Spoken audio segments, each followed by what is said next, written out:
What's up, guys? It's Rick, and you're on the Flip with Rick channel. And I'm going to share some market intel today that you need to know as a wholesaler. In fact, I got some really fresh, updated information. We're going to see how it's going to affect the real estate market. We'll talk about everything going on. And most importantly, showing what you've got to be doing to avoid being flushed out in 2026, meaning 95% of the people are still depending on a lot of old information. And I just want to correct it today. So here's what we're going to do. I'm going to go through and we're going to share a ton of information. Number one, you have the comment sections. This is a great place. If you got a question, ask it. Introduce us. Let us know what market you're in. This is the best place to make a wholesale friend because we only talk about wholesaling here. So the comments is one of the best sections to do that. If you guys are brand new, I would like you to jump over freewholesaling.com. This is an entire instructional course, not only how to get your first deal, but how to easily get to your first $100,000. And you're going to need it. And I promise you, if you're considering buying anybody's course, especially when it comes to wholesaling, do me a favor, go over to freewholesaling.com, do a comparison. We'll pull the covers back, show you what the course should look like. And you can use that as a kind of a bar because there's not many people. Most of the times when you buy these courses from people, you don't even know what you're getting. So you should take a look at it before you send the money. And if they don't want to show you the course before you send the money, do I need to tell you anymore? So we got you covered here. Not only your first deal in wholesaling, get you to your first $100,000. That is going to be the best way to do it. And I'm not going to ask you for a credit card. So just jump over there and get that going. So I put it right here on the bottom. Everybody understand it? Awesome. Perfect. So let's talk about in 2026, what are the pitfalls in wholesaling? Where are 95% of wholesalers going to get crushed? And let me just back it up. I've been doing this for 24 years. And the first thing that you have to understand is exactly how I've made my money in wholesaling. And most of my money was basically during troubled times. In fact, the real money, the real wholesalers figure out how to make money when everybody else is running. And here's what's going on wholesaling right now. Everybody's running because the reality is wholesaling really in the last 10 years, really from 2000, in my opinion, from 2013 to 2023 was probably one of the most prime conditions you could ever get into real estate in the United States in U.S. history. Why? There's a lot of things. Number one, they had the lowest interest rates basically on record, like way below 3%. So money was cheap. It was not a problem. Number two, there was plenty of availability of properties. And number three, prices were considered at the time actually below market, if not stable. And we were just coming out of one of the worst real estate crashes in U.S. history, which created this 10-year fantasy land. And here's the problem is a lot of wholesalers that made their money. And by the way, if anybody taught you wholesaling from 2013 to 2023, and they're not in the business anymore, it's not their fault. They just understand they weren't wholesaling. And if they're not wholesaling, why are you trying to duplicate that model? And I'm telling you right now, if you try to duplicate the model of the last 10 years, you're going to get wiped out like 95% of all other wholesalers on there. Why? Because it was an anomaly. Super low interest rates, high inventory, and coming out of the worst crash market in history. I could put a monkey in there and made money. But here's the problem is most of the money was not made wholesaling. It was made through speculation. And this speculation is now come back full circle. And now we're in 2026. And I don't know about you, but like, I can't tell you how many videos I see of people like, I'm quitting wholesaling. I'm not going to teach wholesaling anymore. Dude, just put the L on your forehead. I'm sorry. It's just the truth. You're a quitter. If you're going to quit now, get the hell out of our way and let's figure out how to do it. Because I'm telling you right now, guys, this is my favorite part of wholesaling. When everybody else is running and they're freaking out, you've got a choice. You can either run with them, you can take the sheep mentality, or you can be the lone wolf, the lion, whatever you want to call it, and you've got to run into the problem. And that's what's going on wholesaling. The weak, the scared ones, they all leave. I promise you, they're going to go find something else to hang their hat on. They're going to sell a coaching program in some other space, and then they're going to try to come back in wholesaling and say, I was always meant for wholesaling. And this is the problem. This is why I'm telling you right now, guys, with as much uncertainty as we got going on now, we're going to go through it. This is the time. I've never seen more people run from wholesaling. And this is when I know we're in the sweet spot. This reminds me a lot of 2009. From 2009 to 2011, either you set yourself up to become one of the greatest wholesalers in all of history, or you took another job. And you've got to make a decision right now. And I get it. You're like, Rick, man, like this is crazy, man. Prices are high. Interest rates are high. We have economic uncertainty. We got a global war going on. Maybe I should just quit this wholesaling thing. And I'm here to tell you, man, this is the time that you actually want to double down and getting it going. Because do you see this statement on my screen? Back in 2009 to 11, everybody left wholesaling. And I was one of the rare few people that hung it out. And I was rewarded blissfully for the next 12 to 14 years. And you are at a crossroads now. You are going to make a decision. So I'm going to show you why a lot of wholesalers' plans in 2026 not going to work out the way they thought it is. Because at some point, if you'll start relying on yourself and stop depending on all these market conditions to happen, you see, wholesaling works in the best of markets and the worst of markets. And so many wholesalers over the last 10 years have decided, I have to try to time the market to make it perfect. It's ridiculous. You can't do it in the stock market. Why do you think you can do it in wholesaling? I'm telling you right now, you have to understand how this game is played. And we are getting ready to walk into one of the sweetest spots I've ever seen in wholesaling. And the only people telling you to run from wholesaling are like the people who stopped coaching it, and that was it. They all had their great YouTube channels and everything. The only reason they stopped is because you guys stopped buying their products that don't work anymore, because they were all just shiny objects, and most of them had nothing to do with wholesaling. You were going on MLS to try to do wholesale deals. You were trying to work with distressed sellers and be their partner in novations. That's not wholesaling. You tried to wholesale your deals and really try to sell them for retail and overpay for them. That's not wholesaling. And then if some of you like did fix and flip, and for God's sakes, those of you who take creative financing and thought you were going to be a subject to master, I don't even need to tell you where that's going. I promise you. If you think wholesaling is going away, wait till you see what's going to happen to subject to. Subject to is one of the biggest epic disasters I've seen in training. Now, I'm not here to accuse anybody of like poor trainings. It's just there's not a one size fits all for subject to. There are rules. When you take over someone's mortgage, you got to read the entire packet, because that's what you're committed to. But nobody ever tells you that. They just go out and find anybody who wants to give up their mortgage. And unfortunately, it is a trust thing. And I don't know about you, but like, I don't trust a lot of people just to take over my paperwork. And the problem is, as soon as people got super creative and creative financing subject to, and they introduced how you can assign it over, you guys want to know why the industry's in so much trouble? It's absolutely terrible. So I love creative financing. I just don't believe it belongs in a beginner's hand with no experience without a legitimate partner that can walk them through the entire thing. End of story. And that's what happened. We skipped experience. We skipped common sense. We skipped capital. Then we said, hey, we'll show you how to borrow the money for the down payment. Okay, I'm not even going to get into that, how reckless that one is. Oh, and then, by the way, once you have a good deal, you can just, we're going to turn it into wholesaling, which creative financing was never meant to work coincide with wholesaling. It was just a strategy when wholesaling didn't work out. But now we shoved wholesaling into subject to, which should have never, ever been married. And honestly, anybody teaching people to assign subject to should have their head checked. I'm sorry.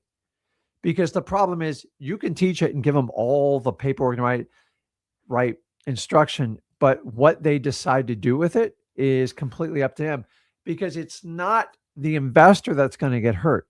It's the homeowner that's going to get destroyed when that investor that bought it 2 or 3 transactions down the road.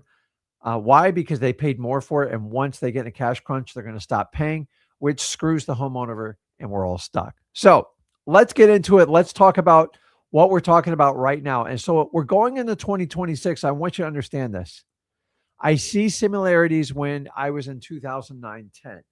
Now, number one, please don't run away from wholesaling. It's a very trendy thing to do right now. Go ahead, run. And if you do that, you're going to be one of these people. I put it up here. I have so much information to go over you to today. If you are just going to quit wholesaling because somebody told you to, then we have to talk about it. You see, here's the problem is you're looking for the easy button. And the more you look for the easiest button, the harder it is going to be fine. And here's the problem. You go on YouTube, you go on Instagram, you go to a seminar and you go, hey, this guy or girl is talking about how to make everything easier. You guys got to start thinking a little bit smarter and understand it's only easier for the person selling you the course. Let me repeat that. The only easy button is the person who's selling you the course because none of you are verifying any of the information and the trainings they're giving you. Is it legal? Will it work in my state? Does a real estate lawyer approve of this? Let me ask you this.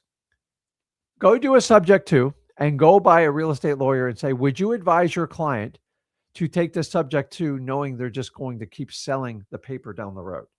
And no lawyer, listen, no lawyer, not even one, would advise a distressed seller to assign their property over on a subject to without knowing that person's going to be on a hook. How do you do it?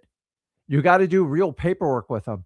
But the problem is we're training hundreds of thousands of people to do this with some of the worst paperwork I've ever seen. And the reality is the paperwork is geared towards the investor. And at any time they want to walk away from that subject to, they can. And there's nothing to keep them on the hook. Now, there are responsible investors that will sign a promissory note, will record a secondary mortgage to protect the seller's interest. But I guarantee you 95% of them aren't doing it. And by the way, you can use all sorts of executory contracts. Most of them are not going to be enforceable on a subject to because of the prior mortgage that's in place.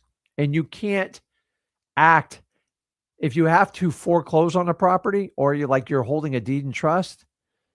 You are going to be required to go through the court system to foreclose. They're not going to let you just magically enforce a document that's not recorded. Ask me how I know. And so I'm telling you, if you're looking for the easy button in 2026, it's not going to be on a YouTube video. It's not going to be on someone's link. Hey, take my course. You're actually going to have to do the work. So if we understand this going into this, we can understand what's going on. So what I want to do is go through what are the current situation we're dealing with in real estate that is massively going to affect wholesaling. And then I want to show you how to navigate it through.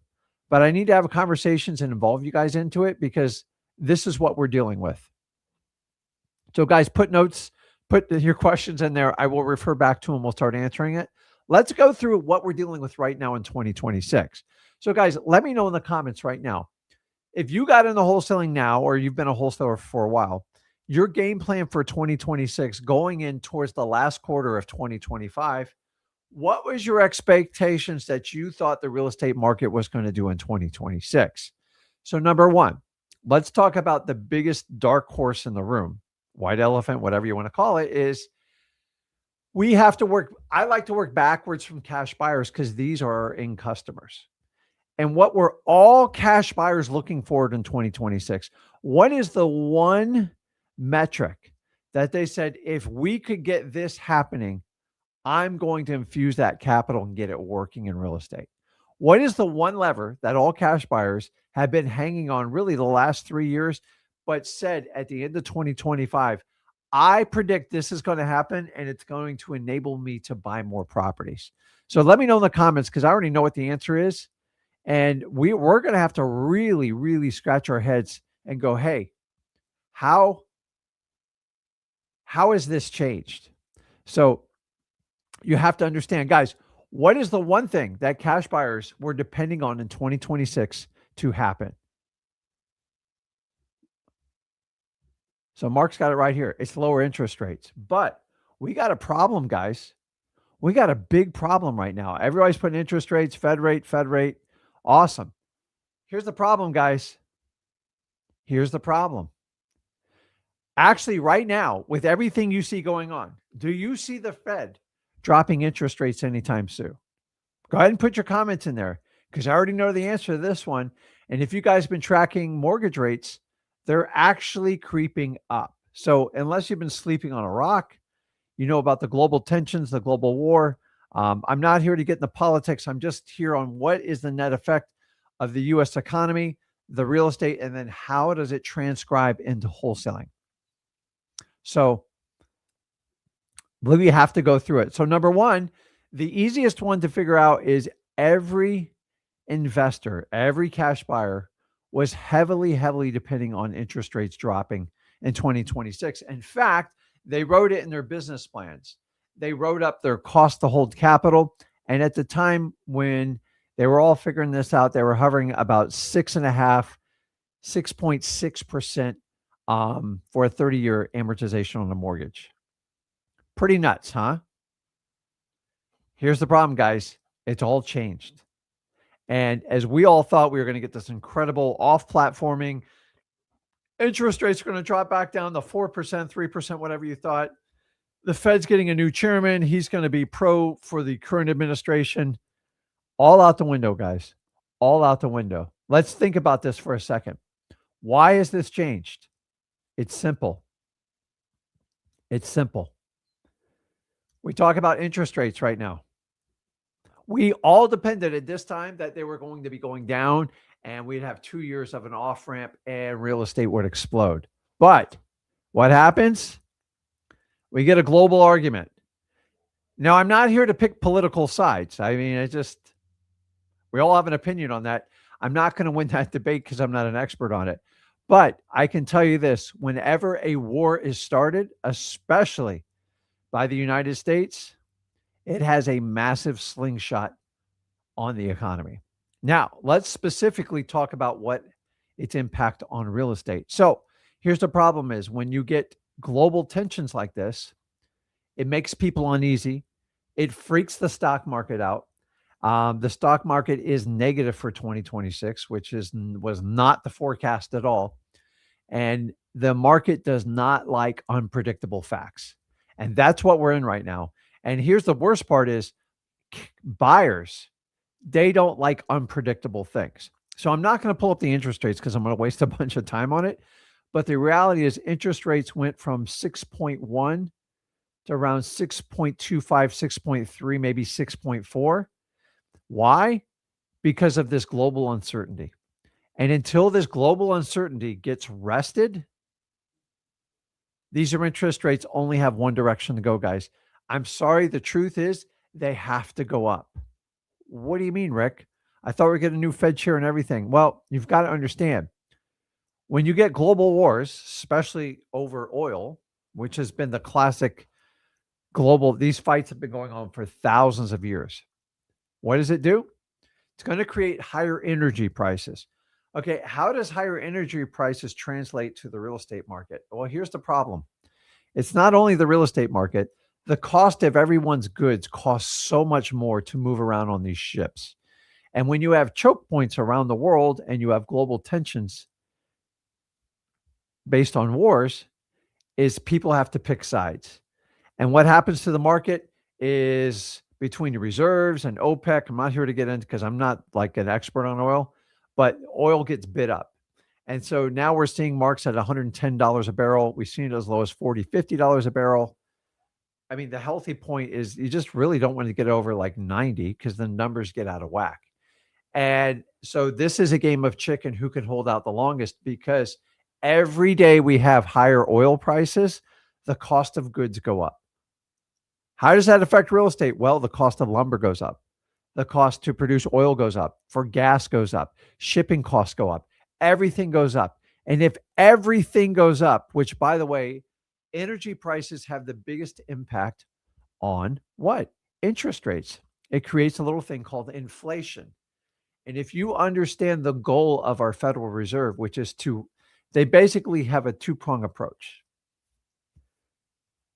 I'm going to rephrase of my personal opinion of it because I think the Fed is a way unnecessary thing, but their job is to keep inflation in check and stimulate the economy with a particular emphasis on job creation or to minimize unemployment. Now, the weird thing is unemployment's been being held at a very steady low rate, but we already know these energy prices are going to have a catastrophic effect on interest rates. So here we are rolling into close to April. So we're going into Q2, and we all thought we would be offloading interest rates right now.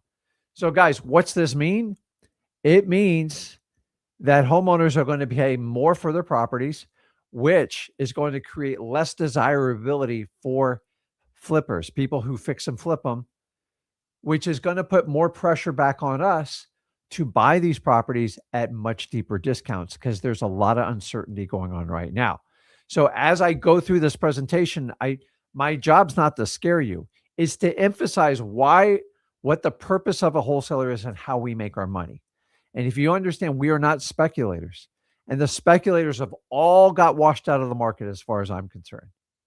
Only the real wholesalers are left, the ones that understand how to buy properties for deep, deep discounts. And we go from there. Because now that we went to global uncertainty, oil price wars, higher energy price creates inflation, and then inflation is going to force the Fed to raise the interest rates.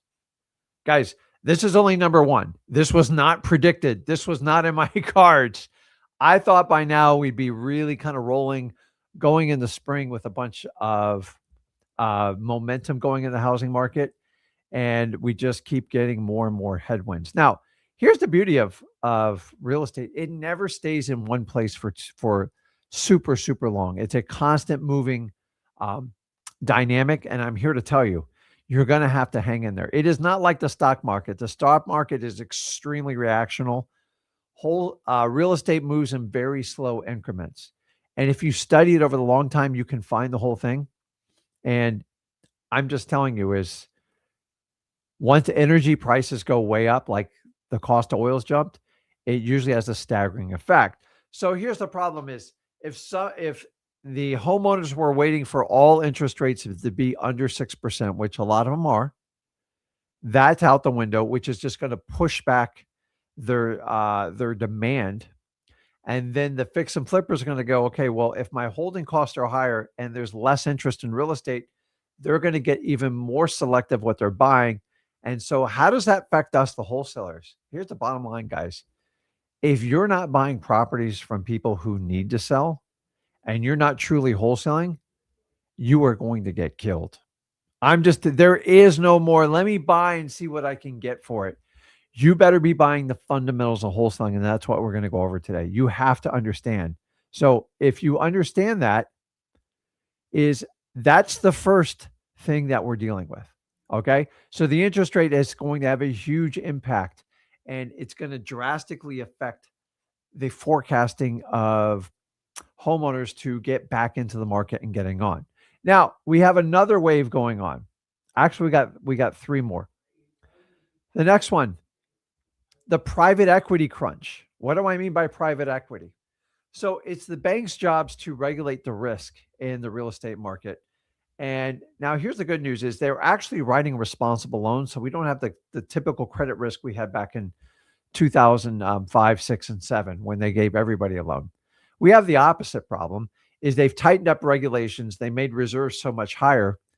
But I'm telling you, between the current administration and all the regulatory committees, they're trying to find a way to stimulate the real estate economy. And they are talking about accessing more private capital, meaning they're going to allow banks to do much more riskier loans. Now, I know you guys think that's a good thing, but I'm here to tell you, I don't think it's a good thing because it's a temporary fix. And if we go back to writing more and riskier loans, if a bank fails, it's going to have a catastrophic effect to our economy. But they're starting to free up this money. And remember when I told you guys, there's $8 trillion still sitting in like T-bills and money market accounts.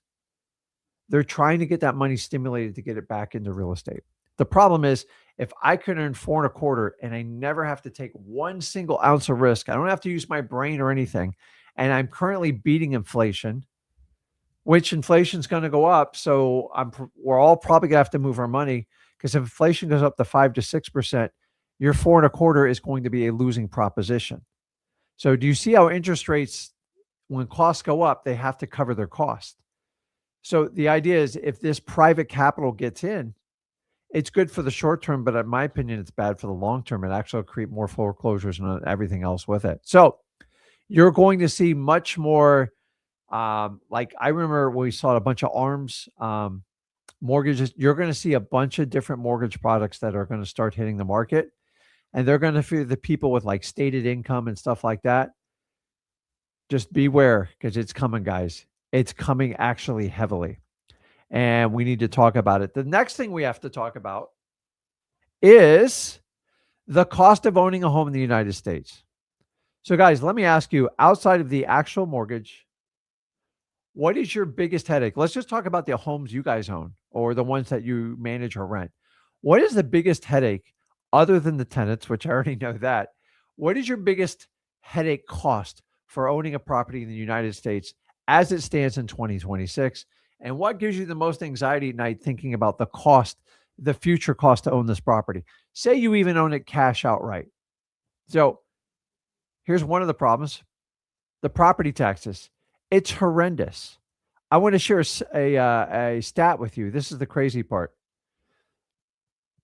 The other one's insurance. So these are a problem. And you know what? This problem is quietly grown into a monster. Let me give you some stats here.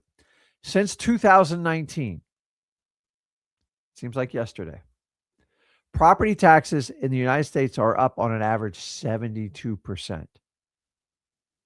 Now, guys, it's unsustainable to stay at this rate. So that puts us at, let's see here. So if I run this 72, that means property taxes have been going up about 12.5% every year since 2019. At like what point do we get a break? And keep in mind, if I'm an investor, I get no protection from this. I just, whatever they say the millage is rate, and I get stuck with it. By the way, I fight my property taxes like it's my job. Like I hire someone to fight it. It's that bad. Because if I can just get 10 or 15% off of it, it pays for itself. 72%. How on earth is the average person going to be able to maintain homeownership in the United States when the property tax, which by the way, even if you own it cash, if you don't pay it, they take it from you. It's horrendous. And as I shoot this live stream, there, I believe, are a total of 16 states which are trying to strip property tax rights. Now, here's the thing is, a lot of people go, oh, they're just trying to eliminate all the tax. They're not. So they said right off the bat that the fire department, the police department, and the schools all stay on. It's all the other crap that you and me have no control over, that our tax assessors are spending their money. And just like a good government employee, if you give them $5 billion, they'll spend $6 billion. Like the Madami effect. It doesn't matter where you are. It's really bad in the state of Florida. And the idea is just replace it. I don't know if they're going to be able to do sales tax, if they're going to come up with an intangible tax, estate tax. But why should a little old lady lose her property because she couldn't figure out how to pay her property tax? It's abusive. But here's the problem is, do you guys subscribe that your renters, if say you're renting, you're like, well, this isn't my problem. I go, let me ask, when my property tax bills goes up, who do you think I forward those expenses to? The renter. So if you're renting, it's even a bigger problem, in my opinion, because all these taxes are coming your way. Let's talk about insurance. Since 2019, insurance is up 31% with no breaks coming in sight. And you know how insurance are. They don't want to pay for anything. And here's the problem is, we've created a monster inside of real estate. Number one, short-term rentals and doing things like pad split, Airbnb. Just so you know, none of those events are going to be covered under a regular homeowner's policy. You know why? Because they're commercial endeavors, and most people bought a private policy, and most of you think you're covered until you have a problem. And I'm telling you, The minute they find out your properties has a commercial venture, you're done. You have to go out and get a special commercial policy. Oh, that's right. My pad split coach didn't tell me that one. Guys, if you're not getting special binders through commercial carriers, you're at massive risk. Not only are they going to sue your company, they're going to come after you personally because you're if you told the bank what you were doing with them, they would have never, most likely, they would have never given you the loan for it. Number two, they definitely wouldn't have approved of the insurance. So if we understand that the cost of insurance, the cost of property taxes is killing most cash buyers' desires to buy property right now because there's no sight in end. Now, I'm here to tell you they currently have legislation on the books being talked about between Fannie and Freddie. I'm going to put it up right here, right now, on changing insurance requirements. Does anybody understand what this means? Because this is a double-edged sword that either you're going to love it or you're going to hate it, or you're going to find out it's good now, it's going to be bad for me later. So let me explain how this is going to work. As of right now, when you get an insurance policy, you are typically paying for full replacement value. And the only thing you need to agree with the insurance carrier on is the value of the real estate. So if I insure a property for $500,000 and say I've got a $10,000 deductible, the most limits that the insurance company is on the hook for is $490,000. Everybody get it? Pretty straightforward. The problem is the premiums have gotten so high, and the banks want to the insurance companies and banks want to offload their risk. So what they want to do is they want to lower their risk and increase profits. So how do we trick the public into actually doing this? Let me show you how they do it. This is what's going to be crazy. Ready? They're now going to start. This isn't out yet, but I'm pretty sure they're going to allow it. You're going to get actual cash value policies. Now, these are valuable for me as an investor on the right type of properties. You have to have capital. You have to have reserves. You have to have money in like your own business to cover the losses. Now, me as a private company is I can cover up to 20 to 30% of my losses. In fact, I do that to lower my cost, but I set those monies aside and I invest them in the T-bills, money market, stuff like that. So I know I can cover in a catastrophic event like a tornado. I don't get earthquakes here. Hurricane, stuff like that. Here's the problem, guys. They're going to make this available to regular homeowners now. And so what does an actual cash policy mean? It means if you have a roof and it's got a 20-year shelf life, most of them they're going to write down the 15, by the way. But let's just say 20. And say you got hit with a hurricane or a tornado 10 years later, and say you paid 20 grand for that roof. Okay. They're going to value it based on what its depreciated value, which is about 10 grand. They'll do the rest of the house. So if the house is worth 500 grand and they minus off the land, and then they go, the replacement value for that house is 200,000. It's going to lower their premium and everyone's going to feel good for a little bit until you have to make a claim and find out you're about $150,000 short. Think about what they're going to do here. They're going to minimize their risk, reducing the owner's cost, but they're going to transfer the risk to the owners. And if the owners don't have the cash for this, what's the point of getting half the value of my house? And remember, you're going to be subjected to the depreciated value. You don't even know what it's going to be because nobody ever asks questions on this. And I'm going to be honest with you, homeowners aren't even going to know what they're insuring. Now, the banks are going to be really happy because they lower the risk. They transfer the risk to the homeowner, and they're actually going to raise, like, they're dollar for dollar, they're actually going to be highly more profitable, and they lower their risk. This is how we're going to fix it. I think this is an absolute disaster waiting to happen because I've been through claims on cash values. You'll be shocked. They'll go through everything in your house and tell you what it's worth. And usually the most they'll pay is about 40 cents on the dollar. Now, I don't know about you, but I don't think a lot of people can afford to do that if they get hit with a catastrophic event. And we have to understand what's going on. Does everybody understand that? It's painful. I'm telling you, this is going to come out. They're trying all these crazy ways to minimize some of these expenses. To me, property tax to me doesn't even make sense anymore. Like in the state of Florida, the average property tax bill is around $6,500. I'm talking average.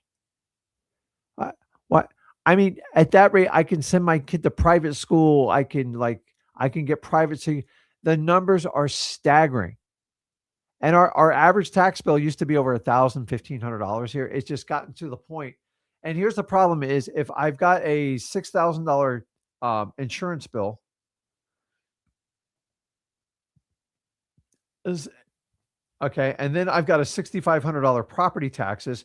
Before I put $1 towards my mortgage or even paying on this house, I have to pay $1,042 just for holding costs on the property before I even get to the physical piece of real estate.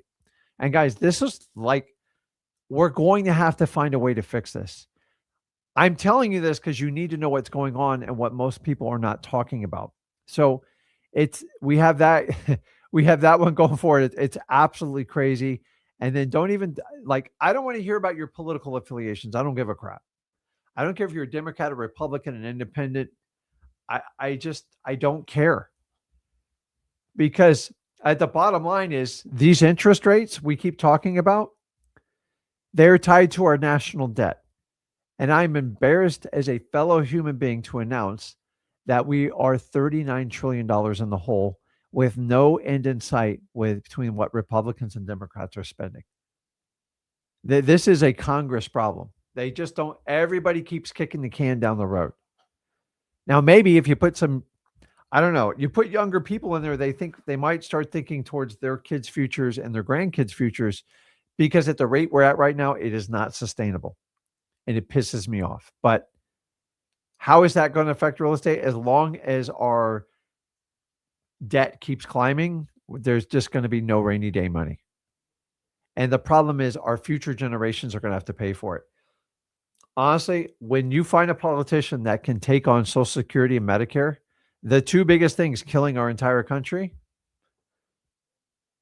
I look forward to the future. And if you're going to just keep kicking it down because it's politically impolite to talk about it, at some point, guys, we do not have the money to pay for it. And we've got so much fraud and abuse. The Medicare, to me, is one of the most abusive systems I've ever seen. I understand its original intent, but like a guy like me, I can pay all into Social Security for 35 years. I can drop dead tomorrow. My family gets a tiny little payment, and then they take all that money and then the government spends it towards something else. It's like we got problems in that. So we have to understand how we're going to fix this stuff. So let me check the comments. So what I want to do is talk into like, what can we do now to like move forward? I'm not here. I'm just telling you, these are all headwinds that we have to deal with. These global tensions are really killing our inflation, and it's going to kill our interest rates. Now I don't depend on interest rates. I want them to go down for obvious reasons because it tends to stimulate real estate markets, but that ship has sailed. It's gone. You got to abandon it if you think they have to go up, because once this data hits, and it will hit, there's going to be a correlation between inflation. The Fed's going to look at it. We need to control inflation, and don't be surprised to see inflation rates increase. And I don't want to even explain how this works with our national debt. We can barely afford the interest now. It's going to be problematic. So here's my summary, guys. I'm telling you right now, we are going into some much darker times than what we originally anticipated. Now, here's the good news is just get started in wholesaling. There is no timing in this market. And the people that run when they get negative news in real estate, they were never meant for it. It means they got lucky. And who wants to learn from someone who's lucky? So let me give you let me run through a list of things that you need to avoid in 2026, especially what's going on in the market. Interest rates aren't coming down, guys. There's going to be a few more headwinds for the next 90 days. Hopefully something breaks. I just don't see them. Wars don't just stop in a week or two. Wasn't born yesterday. I've been through Iraq, Afghanistan. I've seen all this stuff. And without troops on the ground, there's only so much you can do. So I'm not here to get into politics. How does it affect our real estate market? There's headwinds, guys. And we were hoping by springtime it was all coming off and we were going to be rolling some sweet time. Here's the deal, guys. If the market news is even worse, you should get more excited as a wholesaler. Why? because there's so many more opportunities to make money, because the average person just can't put a property on the market and get it sold quickly anymore. Now, I'm here to tell you that um, a lot of people are depending on this. So if you're depending on outside events on how your wholesaling is going to go, you're doing it wrong. Does everybody understand that? Here's the only person you're going to depend on. It's you. It's not me. It's not Zach. It's you. In fact, it would have been so easy for me in 2008, 2009 just to quit wholesaling. But a little birdie told me just to hang in there. And my hanging in and sucking it up that 18 months gave me 13 years of bliss. Some of the easiest wholesaling I've ever seen. But the problem is we created a lot of monsters. And people just, if you have not gotten the hint, please, guys, do not do one-on-one wholesaling. Anybody who's going to offer you one-on-one wholesaling and they're not in your hometown and they're not doing JV deals with you and partnering up on it, they're just telling you what their value is. I'm sorry. I could never afford to do it. Like, that would be insanity. I would take such a pay cut. It'd be crazy. So make sure you understand what you're doing. So let's walk through everything we can do to avoid what strategies. All of the strategies are not wholesaling. And that's what I'm here to tell you. So here's the thing you have to understand first. You have to understand the fundamentals of wholesaling. What do I mean? If you don't get this line, you're not going to get the rest of them. We buy low and we sell medium. Bottom line, we buy low and sell medium. I cannot stress the buy low enough to you. And guys, we are never going to compete on price because price is our lowest. Like, that's the least thing we offer. But what we are going to compete on is connecting with sellers, gaining their trust, and helping them solve a problem.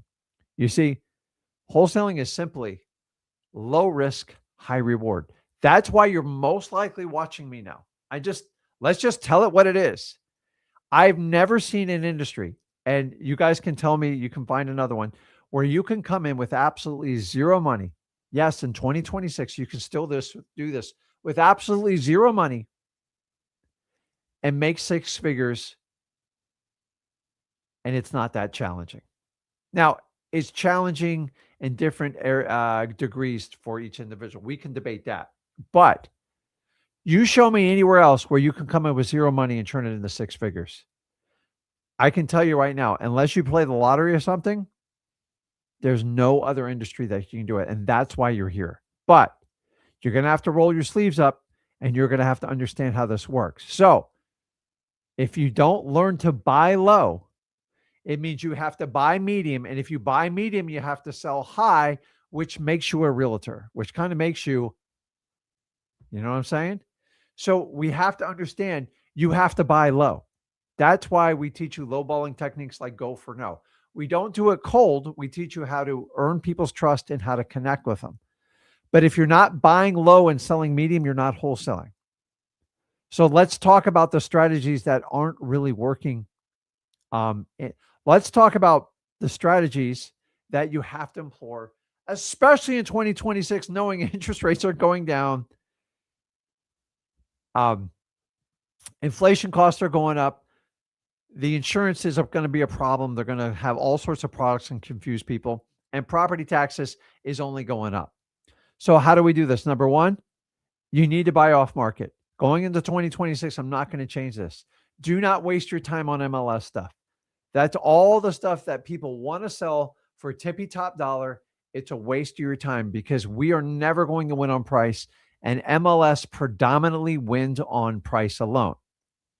Number two, if you got to deal with a realtor, and I'm not opposed to dealing with a realtor, but as a new wholesaler, I need to be direct to seller because that's the only way I can get the story from the seller. You see, the symptom of real estate, if a property is vacant, you need to talk to the seller to find out what created that vacancy. Was it a loss of job, loss of a loved one? Was it a dispute? What was it? Because the money's in getting into the story and helping them solve the problem. You have to solve a problem. And you can't solve a problem with just throwing money at it every time. So wholesalers that sit there and just buy leads and just go, well, you take 50, well, you take 60, you take 70. That's not wholesaling, guys. You're just a cash buyer. And these are the same people who tell you you have to get somebody to fund it. You should fix it up. That's not wholesaling. Those are the people that are in trouble right now because they can't move their properties. You see, I want to minimize my risk. I find the deepest discounted properties and I sell a medium, and I let the fix and flipper take all the risk. I sell the vision. I don't make anybody buy a property from me, but I know it's going to take that person 6 to 12 months to get what they want out of that property. And here's the thing is, if you as a wholesaler understand minimizing your risk, maximizing your reward, you transfer the risk to somebody else. Remember we talked about with the insurance company. And keep in mind, the end buyer, which is going to be the fix and flips customer, which is our customer, there's so many variables that have to happen that are completely out of his or her control. And that's the part I love about wholesaling, because I don't worry about interest rate fluctuation. I don't worry about liquidity. I do worry about affordability. But at the end of the day, if interest rates go up and a sudden onset of additional properties hit the market, by me doing an assignment of contract, I just minimized my risk. And that's what I love about it, because I can do 3, 4, 5, 10, 15, 20, 30 properties in a month. If I'm just going to do one in a fix and flip, I can probably do 2 or 3 a year. That's the average person's capacity. It's just the truth. And by the way, guys, fix and flipping is a whole different skill set, has nothing to do with wholesaling. You got to learn how to negotiate with contractors, how to enforce contracts, how to do holdbacks, and how to inspect properties for high quality work. Not my expertise, nor should it be yours. So if we want to be direct to sell, the last one is the bottom line, you got to find people who need to sell. If you think in 2026, you're going to sit there and court people who want to sell because this is the way it's been taught the last 10 years, keep in mind the same people that were teaching this technique, they're gone. The reason they're gone is because dinosaurs die. It doesn't work. Fundamentals always stick around. Pull your government list, figure out how to do this. That's what you're going to have to do. Does everybody understand that? I'm telling you, if you don't stick to the basics, you're going to get killed. So, I'm just reading the comments here.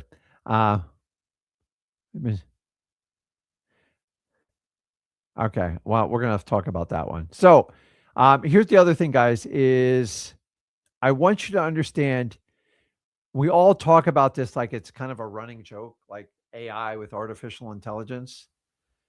Now, there's a two-pronged approach in real estate with it. Number one is, how is AI going to affect real estate in the long run? In my perfect world, it would wipe out every real estate agent. I'm sorry, I said it. I know. Get mad at me. It is what it is. Most real estate agents, let's face it, they throw it on MLS and they answer their phones and text. That's usually about the extent of most real estate. There are exceptions. Don't get me wrong. There's some very good ones out there. But for the most part, any moron can take a real estate exam, pass it, because they can take it as many times as they want. And as long as they pay their fees, which is all NAR cares about, and they control them, then anybody can be a real estate agent. Artificial intelligence, in my opinion, it's got to get rid of at least half the realtors, in my opinion. And the fact of the matter is, a lot of autonomous things that we used to do ourselves are now being done by AI. Now, on a bigger scale, is AI has taken trillions and trillions of dollars investment, and there's a new approach on the stock market trying to see if these investments are actually going to pay dividends. And the fear is they're throwing too much money, the cash burn's too high, and they're not going to get a return on their investment. And if people jump in $2, $3, $4 trillion and the company can't turn a profit for its investors, its stockholders, guys, it's going to be problematic. And a lot of that is heavily, heavily invested in real estate automations. So, like, for example, we talk about cryptocurrency on how it could pretty much fix title insurance. There's massive resistance in that business and the underwriters and the insurance companies. And I guess you can't make them do it, but like it's such an easy fix. It would, in my opinion, almost wipe out the entire industry and would drive costs down so low. And so they're fighting back on that. So you got to understand AI. And the other thing is AI, if you're not using AI in your follow-up systems, oh my God, guys, like How do you guys even keep up without using a robust CRM like XLeads to keep it going? I'm telling you right now, you have to figure out how to do it. So, like right now, I use AI would really replace 4 virtual assistants I will hire to scrape leads, scrape data, and constantly call and message sellers back in my pipeline. Now, I always have hundreds of thousands of leads. And you guys, even with your basic account, I always talk about quantity. If you're going to have 25,000 leads in X leads, how in the earth are you going to keep up with 25,000 leads? Say just 3,000 are good in there, which would be a big number. But say after 10 months, that's 30, 40,000 leads in there. The old days, I used to have like a little tickler and I would move the file to the back. That's how old I am. And today, I like when we have our follow-up screen every day, there's literally like 700 to 800 contacts to do on there. Did you know 95% of it is done by AI? And the seller has no idea what the difference is. So those of you guys resisting it, I'm telling you, you're going to have to make changes on this one because AI, in my opinion, it is here to stay. The question, does the investment of AI pay off in 2026? It's going to have a big impact on some of these stocks. And we'll have to see how that affects because it's going to like severely affect liquidity. So I always talk to you about the guys with the easy button. The next one, here's the big difference. Here's the big difference in 2026. This is what we're doing in our company. Got it, guys. I've been wholesaling for 24 years. And I tell you what, I still want you to cast a big net and I still want you to do a volume. But you guys got to stop just taking the easy button and just try to find a low hanging fruit. Go deep with people. Find the people that need to sell their house, that need a solution, and go deep with them. What do I mean by deep? Gain their trust, connect with them, and hear them very carefully. Because here's the crazy part. The solution lies in their answer. It doesn't lie in your ability to be smart. Yes, you need guidance. You need to understand the basics of wholesaling, but you will learn so much by just talking to a seller. Because if you can't solve the seller's problem, why on earth are they going to do business with you? And here's the key. The solution is right here in the gift God gave you, 2 ears and 1 mouth. You've got to use it. But so many people are so busy trying to be the authorities and talking and grabbing, which leads us to our next one. You guys are just going to have to lose your ego. I'm sorry. I hate the ego. The ego's, I don't understand why we have one. It makes no freaking sense to me. Your ego is your ability of yourself always trying to be right, always trying to feel important, and trying to be the center of attention. We all have it. I have one. You have one. We can all admit it. A sign of maturity is when you can separate your emotions from what your actual physical actions are. That's a sign that you're letting go of your ego. Now, in my 30s, I had a little bit of a problem with this. The whole point of life, guys, is to learn lessons and grow from it. Does everybody understand that? And as a wholesaler in the beginning, almost every wholesaler brags in their first 10 to 12 years. Why? I can say that because I'm approaching 25 years. And I could say it with authority. And I went through the same thing. And I learned the more I ran my mouth, the more I felt good in the short term, and the more in the long term I screwed myself. So now I'm of the complete opposite. I'll let you win any battle you want. You're never going to win a war with me or the Gins. Why? Because my ego is not going to win. My ego is just my subconscious trying to take over, trying to right the ship. And number one, I don't need to explain myself to anybody. Number two, I just don't care. Like I'm in that phase of my life. I don't care. And the sooner you can grasp this concept, meaning the more direction you can take in your wholesaling career. Because if you're constantly letting everybody tell you on the internet what to do, here's a guy screaming on the internet telling you what to do, is you have to be your own hero. You have to lead the charge. You have to do it. It's not Rick and Zach and all these other people. At the end of the day, you have to make a decision. And if all you do is take everybody else's opinion and you formulate how you're going to move forward, then you got a little bit of piece of everyone. Now, you should take advice from both sides to a point, but at the end of the day, you have to form your own plan, your action plan, especially when it comes to wholesaling. And you've got to stop trying to jump ships. I'm going to try this novation system. I'm going to try this, sell my sell my wholesale deal for retail profit. I'm going to try a master lease option. I'm going to try subject to. Oh, I'm going to try this technique and that. For God's sakes, just go out there and find motivated sellers that need to sell their house off market direct to seller. That's all you got to do. And if you're going to do that, let's talk about the next thing. That this is a chronic problem in real estate right now. And what do I got to do to get across to you? Ready? Stop trying to look rich. You don't look rich. You look foolish. I'm just telling you. If you want to look rich, you will not become rich. It's physically impossible. What do I mean by look rich? If you're constantly trying to show off what you have, look at this car I'm in. Look at this boat I'm in. Look at the cash sitting on my desk. Okay, that's great. Does it make you feel better? Because I don't care. If you truly want to stop looking rich and become rich, the rule of the thumb is you have to stop looking rich. Why? Because you're so concerned with how everybody else perceives what you're doing. You're putting up a false persona and it's fake. And you start convincing yourself and you know you're fake and you keep doing it over and over. What do I mean? Do you know for 7 years in wholesaling, I basically didn't do a damn thing. I didn't go on fancy vacations. I made massive sacrifices. I didn't go to the bar. I stopped. And listen, I did all that. I did this later in life, 33. And I had a season of sacrifice. We didn't do fancy vacations. We didn't do steak dinners. It was brutal. Me and my wife shared a car for 5 years because I tried to cut cost in every corner. I had to live way below the means, and I got a lot of shit for it. What do I mean? You don't look like you got a lot of money, Rick. That's right. I'm becoming rich, and I loved it when people do it. If I went to a football game, I stood in the nosebleed seats in the very corner. You're going to ask Zach this. Why? Because I wasn't going to give up $500 to fulfill my short-term fantasy of watching a football game. I'll either watch it on TV or I'll go for under $100 and enjoy myself. I didn't stop life.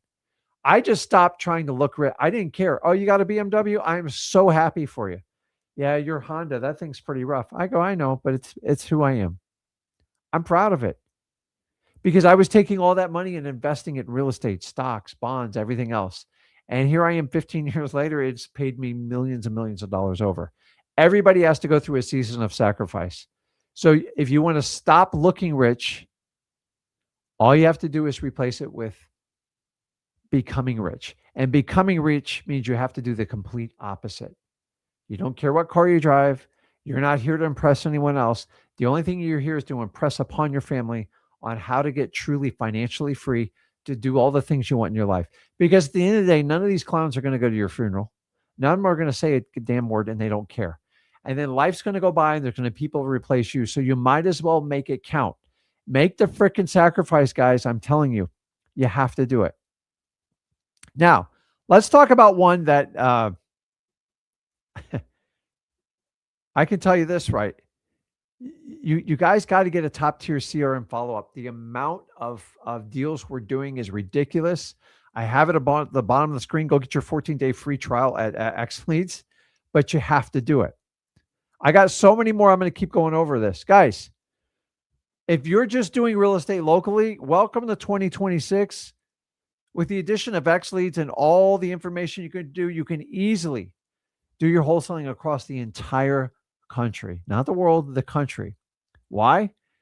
Because I just don't know. It's very hard to survive without virtual markets anymore. It's just the truth. And stop telling me everything's saturated. It's not. I promise you, it's not. Now, I'm about to put up some controversial stuff that you should be doing in 2026. And I want you to understand how this works. Here it is. You ready? This is what a lot of people aren't doing anymore. And guys, you guys have learned some of the challenges of cold calling, SMS texting, and we talk about TCPA compliance. And we're all worried about like, what is legal? What can I like do to create inbound leads in my real estate business? Now, this strategy is not for beginners. I don't want you to start out beginning it, but Guys, dude, direct mail in 2026, it's going to change a lot of your guys' lives. Why? Because people did so much direct mail in the last 10 years.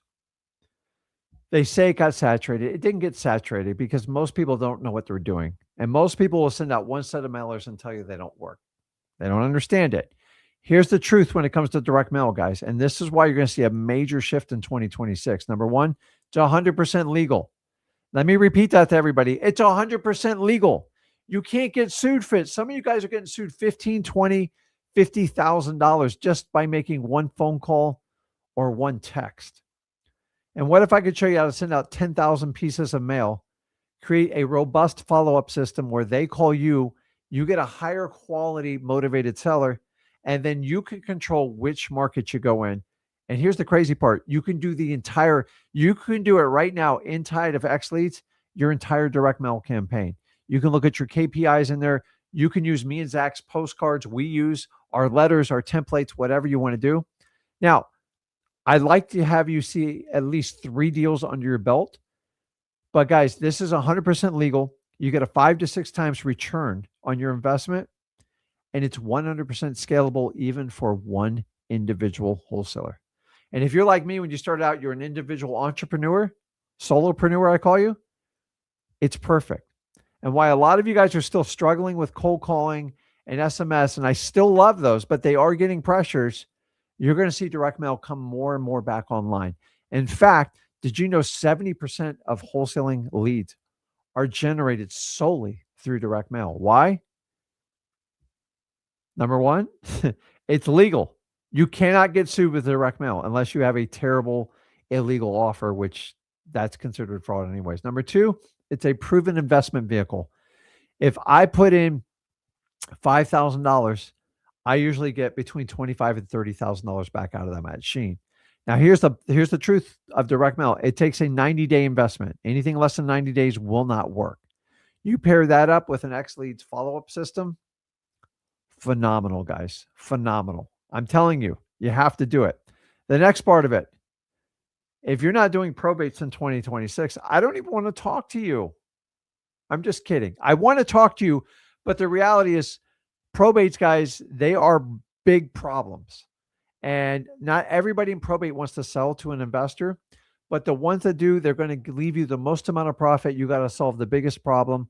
And here's the thing is, most of you are scared to do this because you go, Rick, it sounds complicated that somebody dies. I feel like I'm an ambulance chaser. Get over it. Here's what you're going to do. You're going to figure out how to do joint ventures. Because let me explain how the rest of 2026 is going. The problems are only getting deeper in real estate. We've already seen that. We talk about global tensions. We talk about energy prices, inflation, the Fed, these crazy insurance things. In my opinion, subject to 100% is going to be attacked. They're going to put limitations and make it a crime if you take over someone's mortgage while not changing the deed and removing them from the mortgage paperwork. How it works out, it's not up to me. Do I want that? Absolutely not. Nobody wants it. But you have forced the hand when you have hundreds of thousands of people out there marketing to realtors, which is the worst part of this. And the realtors are getting sick and tired of it, and they can't take it anymore because the reality is there's no rules to subject to. At least wholesaling, it has to be funded with cash. With subject to, you take inexperienced people, they make some money, and they kick the seller's problem down the road. And then eventually the house gets foreclosed on and everybody gets screwed over, mainly the homeowner. But hey, this has been a main tactic. Do you know there's challenges in taking over an FHA subject to? Did you know there's challenges in taking over a VA? But yeah, nobody told me that. Nobody's ever told you should read every word in a mortgage document because you're subject to the exact same terms. Nobody tells you how to deal with the insurance issue. Nobody tells you how to deal with the power of attorney. You're not technically supposed to take over power of attorney because you have fiduciary responsibilities. And once again, this is why I do not teach a subject to class because they're independent. The laws are different in multiple states. You have disclosure laws. And even in like the state of Texas, one of the strictest states, if you don't know what you're doing, you could actually get in a lot of trouble. And so joint ventures, what do joint ventures allow us to do? This is my favorite part. So you're going to find bigger problems. You're going to find deceased owners. You're going to find people that have like the wrong people on title. They need quick claims. There's a big giant lien and they want to foreclose on it. If you guys can locate these deals and find these stacked lists where people in probates behind on their taxes, just simple strategies. Me and Zach teach you every day at freewholesaling.com. You don't have to pay $40,000, $50,000 to learn these strategies. Here's what you get. When you do a joint venture, you find the opportunity, you split it equally with them, and then that joint venture partner should bring capital and they should bring wisdom to the transaction, which means experience, which gives you exactly what you're missing. You have a deal, we have the capital and the experience. You put them together. On average, you can make $100,000 on a deal. Why not make 50 grand by pairing up someone who knows actually what they're doing? This is going to be a killer strategy going into the rest of 2026, because I believe the problems are just going to get bigger, guys, and they're going to get more complicated. And remember, your number one skill set in all of wholesaling is what? It's your ability to market and find motivated sellers that need to sell their houses for deep discounts. If you can just locate, you are bringing the highest skill set to the table. And if you can locate one for me and Zach and my team, I got no problem splitting it with you. But am I going to split one with you where you scrape it off the MLS because you learned this course where you could just wholesale houses off MLS? Probably not going to work out very well for you, because it's not in our area of expertise. Do I wholesale houses on MLS? I do, just through realtor referrals, but for the most part, any leads you guys send me that are on MLS with a realtor are typically rejected because it's just a waste of our time. Period. So everybody get that? Guys, go get JV. The other thing is when you do virtual markets, guys, the downside is you don't know that local market. So what's the best way to learn that market? Pair up with a professional in that market, preferably a wholesaler that's really good at disposition. So if you find a motivated seller and maybe they live in your town, but they own a property in this other town that you've paired up with this other wholesaler, is he or she's going to know exactly what it needs to sell for. And they can probably move it with the greatest speed because they have cash buyers already built in. And that's the beauty of JVing. So many of you guys are leaving so much money on the table because you want to try to do it all. And you've got to learn how to work with others and play well with others to utilize other people's talents to make the most money. Does everybody understand that? I can't stress this enough. I would not be where I am today if I did not have all my JV partners. I've got probably about 200 JV partners across the country that I've done deals with, and they make my life so much easier. And it's a lot of fun to work with them. So, guys, you also have to understand this. Cash buyers in 2026, with all the changes we've talked about in this live stream, they're trying to find the new normal in real estate investing. Because if they have to live with the higher interest rates, they have to live with the increasing insurance coverage costs that they're being charged, and they have to deal with property taxes that just have no end in sight and rising. If they can't transfer those costs to the end user, there's no purpose in them buying it, because we all admit we have to sell our properties. We have to buy them low, sell them medium, because that sell medium is the fix and flipper's job to sell from medium to high. This is where all the risk is, guys. And here's how all retail works. The last 15 to 20% of any product that gets to retail is the riskiest part. This is why you have the word wholesale, you have distribution, all this other stuff, because they rather sell it in volume and have people fight for that last 15 to 20%. That 15 to 20% is wildly risky because it depends on local market conditions between supply, demand, interest rates, the quality of the product.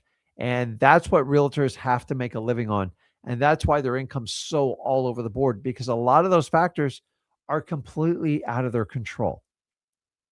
And if we know that, we as wholesalers want to control the things we know we can control. So you guys have to understand how that works. And here's my statement before I go into like anything else. We're going to do some Q&A here and figure things out. Is a lot of you go, well, it's kind of my 9 to 5 killing me. Though this isn't my line, but I thought it was really powerful. I believe Alex Ramosi said, it's not your 9 to 5 killing you, it's your 5 to 9. Now, I would say 5 to 11. What are you doing during these times in your wholesale business? A good entrepreneur does not have set hours. I'm just like, that's just how it's set. Here's the crazy part. I only set an alarm clock when I'm going fishing or I got like do a family event. Other than that, I wake up when the sun when the sun comes up. I have a set schedule, and if I have to work till 1, 2 o'clock in the morning, I just work it. I do not have a 9 to 5 mentality. I never understood it. I get it. The problem is never what you do in 9 to 5. It's what you do outside those work hours, which is going to determine the quality of your life. And even if you don't want to be a wholesaler or anything like that, you got to understand that is the truth of the matter, because what we do outside of our regular business hours is really, really going to determine what happens in our life. So let's go through, answer some questions. You got a questions, put it in here. And let's just jump out the guy with all caps, because I guess he's got my attention, but sorry. Probate to lead ratio on average. So Derek, here's how you have to look at it. What are the total amount of leads in an average month in the current probate market you're dealing? And you have to understand how that works in relation. So here's the deal with probates. You don't get an unlimited amount of leads. Now you can do it nationally. You can actually scrape it through XLeads. They're just a little bit dated, and you can grab the low-hanging fruit all over the country, and it's a great strategy. But if you're talking about doing your local markets on average, depending on what it is, it's going to be between 50, maybe 40 and 80 leads, like outside of like Houston and places like that. Once you have that, then you decide, hey, what is my lead ratio on average? And it's going to be different for every county, so you can't really hang it on there. So if I have 50 leads in a month and I get 1, maybe 2 phone calls, it just is what it is. So don't expect to get 20 calls out of 40 leads. It's not going to go in, like, it's going to be a very small number. But here's what you got to understand. When you do find those deals that want to sell in probate, these are the ones that you hit it out of the park, like monster profits. It's like doing 5 to 7 assignments all in one shot. So you have to understand how that's going to work. So you guys kind of laugh at me at the alarm clock thing. When I was young, I had to set an alarm for everything because everybody owned my time. And you'll find out as you get very established in business, you dictate the time. I don't let anybody dictate my time. And so I kind of enjoy it that way. Now, I have to do work when I don't want to do it, because that's just because I have employees and stuff. But once I stop setting that alarm clock, people are like, what's your alarm? I'm like, honestly, I don't like sleeping with the phone next to my bed, because that's a whole electric wave thing. But number 2, I just charge it in another room. And I mean, I guess you really got to get a hold of me. You know where to get a hold of me. But it's, if you call me at 3 a.m, nothing's going to change between that and like 7. So that's how I look at it. So, I need to, okay, let's answer this. I love these questions on here. What would you do if you were trying to re-enter wholesale, but have no confidence in getting deals, but have 15 to 20K capital to deploy? Number 1, don't tell people you have money. That's rule number 1. You are going to be an instant target for like coaching assassination, which means every coach is going to tell you how they know how to get you to the promised land. Number 1, don't tell me you have money. Number 2, when it says you're going to re-enter, I don't know why you left. I don't know if you were successful or you had a life event or family event. But if you left because you didn't have success, you're going to have to change the way you approach real estate, especially wholesaling. So number 1, hide the fact that you have money, because you are going to be a target on every coach's radar. And every coach wants between 5 and 10 grand, and they'll take you to the promised land. I promise you, they're not going to do that. I would start at freewholesaling.com. Number 2, confidence comes from you inside. Confidence comes from what you do every day, and you repeat it, and it's a predictable outcome. Lack of confidence comes from constantly taking advice from everybody else and not knowing what to do every day because you're scared you're going to upset someone. You're going to have to get in a pattern and establish confidence. Confidence can start with like the little basic wins. When you wake up in the morning, when you set 2 hours aside for marketing, when you call X amount of sellers, when you put a marketing plan. And then that's how you got to get started. Confidence comes from little wins that just build over time. And once you know you can have a predictable outcome, that's how you become highly confident. But here's the secret: confidence isn't sold to you in a bottle, it's just something you got to do every day. And if you haven't had confidence, which I've been in that predicament before, you have to build it with daily wins every day. And you get to the point you have to act as if and just keep going forward, because nobody's just given confidence. And you'll find the most confident people in the world, either they duplicate somebody else and they go, okay, well, Rick did wholesaling, I know I can do it. Confidence is done for every deal you get done. And when you come in, you're going to have to make wholesaling a must. It can't be something you try. There's no trying in wholesaling. There's just wholesaling and not quitting. And you're going to have to admit you're going to suck at it in the beginning. That's fine. Just suck a little bit less every day. You have to understand that. So I tell you guys, any of you guys who think you need to get started with wholesaling and you have to have lending set up, you should have a lending option to cover you in certain situations, but it should not be your go-to way to do it. And if you understand that, you can get anything you want in wholesaling. So many people are telling you wholesaling it's not going to make it and stuff like that. Just get the tissues out and cry. I've been told this since 2003, guys.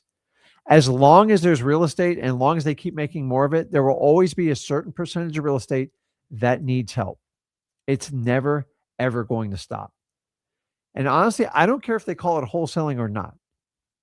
Like, honestly, we would do better as an industry just to change the word, because it's become like a bad word.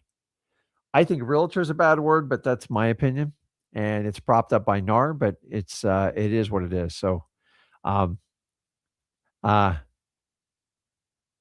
so this is easy one. How do you deal with EMD requests from the seller? You deal with them. You can't hide from it.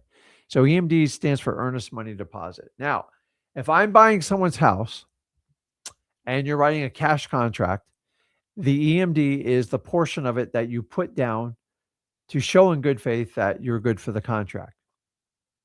What if I told you the first 2 years did wholesaling, I didn't even know what EMD was, and I never put down a deposit?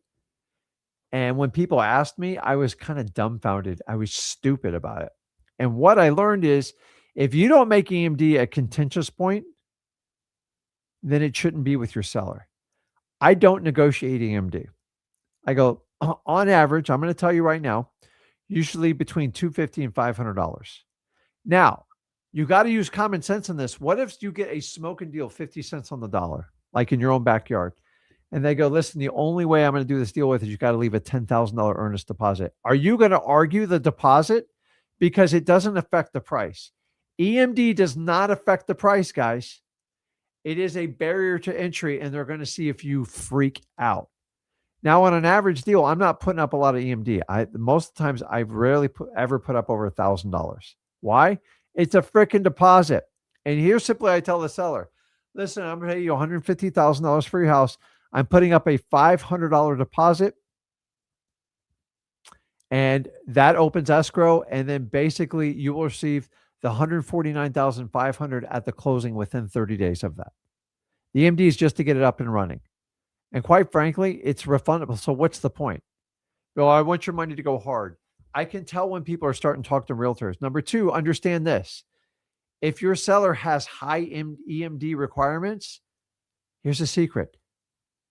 Either they don't trust you, or they're not a motivated seller, or it's both. And if it's both, get the hell out of there, because it's not going to work. Sometimes you guys make EMD like this contentious thing. It has no effect on the price. If I'm paying you $200,000 for your house, if the EMD is $190,000, it's still going to be a $200,000 house. So don't make it a big deal. And number two, ask yourself, is this seller motivated? And am I overpaying for the property? Because I find people that do EMDs, they're so busy trying to make the seller happy, they lose sight if they have a good deal or not. And remember, the main point of being a wholesaler is to buy low and sell medium. If you can buy low and sell medium, you can dominate in this industry. So I do not spend a lot of energy. And sometimes I do have to walk away from people who want crazy EMDs because so on average on a real estate contract, it winds up being about 2%. So on a $100,000 deal, they want basically $1,000 to $2,000 down. So it's not way out of line with what we're doing. When you get in the bigger numbers, I understand it. Remember, higher quality properties, people are going to want a higher barrier to entry, and that's why wholesaling does not work once you get above the average median price. Um, uh, so here's a favorite one of mine. Dude, stop with the all caps and start like I feel like you're screaming at me. I'm just telling you. So the follow up, you get them to trust you. I feel often that sellers don't really trust me. How can you go from being a voice on the phone to answer all their prayers? So you're not there to answer all their prayers. That's you do not have the capacity. Number one, you get past stranger danger. Then you befriend them. How? You have commonalities. You find out what they like, what they want to do, and what you're trying to do is just earn their trust. I don't need you to solve all the world problems. I just need you to earn their trust. Because let me ask you this, Anna, would you ever do business with someone you don't trust? Would you let them put on a new roof? Or what if, like, the bottom line is, like, if you went to see a doctor and like they were giving you signs that like you just can't trust them, would you let them operate on you? The answer is definitively no. And so the problem is a lot of wholesalers try to move forward without like gaining trust. I can promise you, if you don't gain a seller's trust, no matter what you say, it's not going to work. And even price won't fix it. If people don't trust you, you scare the hell out of them. So stop trying to fix all their problems, get past stranger danger, and just get them to accept you. And how do you know when they trust you? They start talking to you more openly, and they start talking in open-ended questions. Then you have to connect with them, a whole new one. Connecting is actually having commonality and understanding them and get them on a human level. Like you talk about family, you talk about friends, you talk about the house, you talk about travel. And before you know it, you get in this beautiful conversation and it's like it's your best friend. Once they're your best friend, that's when you're going to go in and go, listen, I can talk about this all day with you. I came here to talk about buying your house. Do you mind if I get in the numbers? And that's it. Are you going to win everybody over? Absolutely not, man. I get rejected a whole lot more than I get accepted. But I have to make an attempt every time. And the ones that want to connect with me that have a property they need to sell, they have a much more invested outcome, meaning they're not going to beat me up on EMD. They're going to ask quality questions. They might haggle with me a little bit, but at the end, they want certainty. They want to get their house sold. And that's what you have to do in wholesaling. So guys, the name of the game in wholesaling is always buy low, sell medium, assign your contract, transfer the risk, get the biggest possible outcome with the littlest amount of cash, the littlest amount of effort. I don't even hide it from you guys because that's what I want to do. If you guys want to get that exact outcome and you understand there's been a shift in 2026 and what we forecasted is not coming to fruition, I believe our market's going to go deeper. There's going to be better discounts. And I believe things are going to get stagnant. It's going to be harder to sell properties. This is good news as a wholesaler. That means less would-be wholesalers are going to attempt this. And those of you that can figure out how to talk to sellers, gain their trust, and connect with them, you're going to be buying properties low and you can sell them medium. And there might be a day where you can actually buy them low and then sell them high, but we are a long way off of that, especially in 2026. If you want to learn how to do that, what I would do is I would go over to XLeads.com right now. Me and Zach are offering a special. I don't know how much longer we're going to offer it, especially after this month. It is a 14-day free trial. You can pull your list. You can do your comps. You can pull vacancies. You can do high equity, absentee owners. You can get deceased probates. You can get more lists than any other one. You get 25,000 in a month. You also get your e-sign with it. We also throw it in our CRM with our Go High level with all our workflows built into it. So you can manage at least 25,000 leads a month. And what better way to do it than XLeads, guys? And get that XLeads account. Make sure you go over to freewholesaling.com. You join the largest wholesaling school group, 71,000 plus people. We got to be doing something right. You can find people in your own local market, your virtual markets, pair up with them, work with them. It is the largest wholesaling community for a reason, because you guys make it work. So guys, here's the difference is wholesaling works. The question is, are you going to work wholesaling? Stop trying to time it. So what? 2026 didn't come out exactly how we expected it, but I've been doing this for 24 years. I've been through the highest market. I've been through the lowest market, and I'm accepting that these things are going to not exactly repeat themselves, but they definitely rhyme. And 2026 is no different. So guys, let me know which ones you're going to do. I'm telling you guys, direct mail, look out. It's going to make a strong comeback because everything else seems to be getting crushed on it. But go over to freewholesaling.com. I'll show you how to do it. Make sure you get your XLeads account. And guys, as usual, if you got value from today, make sure you smash that subscribe button. Give me a few likes here. I will be back on Thursday with my beautiful son, Zach, and we'll give you some more updates on wholesaling real estate. Guys, stop trying to time wholesaling. Just get into it and don't quit. When people are running from wholesaling, you've got to do the complete opposite. Don't leave. Remember, a marathon wholesaler always hangs in there. Make sure you guys check us out. I appreciate it. Make sure you smash that subscribe button. I'll see you guys Thursdays. Rick in. See ya.